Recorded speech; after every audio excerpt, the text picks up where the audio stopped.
દેશના વડાપ્રધાન નરેન્દ્ર મોદીના સ્વચ્છતાના અભિયાનને અનુરૂપ આજરોજ મહીસાગર જિલ્લા હોમગાર્ડ કમાન્ડન્ટ જતીનભાઈ જોશી, ક્લાર્ક વિરુમલ પરમાર, લુણાવાડા તાલુકા યુનિટના ઓફિસર જયંતિભાઈ ખાંટ વહીવટી કામગીરીમાં મદદરૂપ અલ્પેશભાઈ રાવળની હાજરીમાં લુણાવાડા તાલુકાના કોથંબા મુકામે બસ સ્ટેન્ડ તેમજ બાબા સાહેબ આંબેડકરની પ્રતિમાને ફુલહાર કરીને આજુબાજુના વિસ્તારમાં સ્વચ્છતા અભિયાન યોજાયું હતું, જેમાં લુણાવાડા તાલુકાના એપીએમસીના ચેરમેન તેમજ સરપંચ ગોવિંદભાઈ પટેલ, જિલ્લા પોલીસ સલાહકાર સમિતિના સભ્ય તેમજ પત્રકાર Arvindbhai Patel, Kothamba unit incharge Bhailalbhai Patel, clerk Kiranbhai Bariya, Jesola યુનિટના ઇન્ચાર્જ પ્રભાતભાઈ બારિયા, ક્લાર્ક જેઠાભાઈ પરમાર, થાણા સાવલી યુનિટના ઇન્ચાર્જ વિક્રમભાઈ બારિયા, ક્લાર્ક ચંદનભાઈ પગી ઉપરાંત 200 જેટલા હોમગાર્ડ સભ્યો મળીને સ્વચ્છતા અભિયાન હાથ ધર્યું હતું.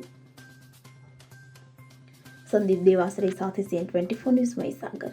હવે જુઓ દેશ દુનિયાની તમામ ખબરો તમારી આંગળીના ટેરવે.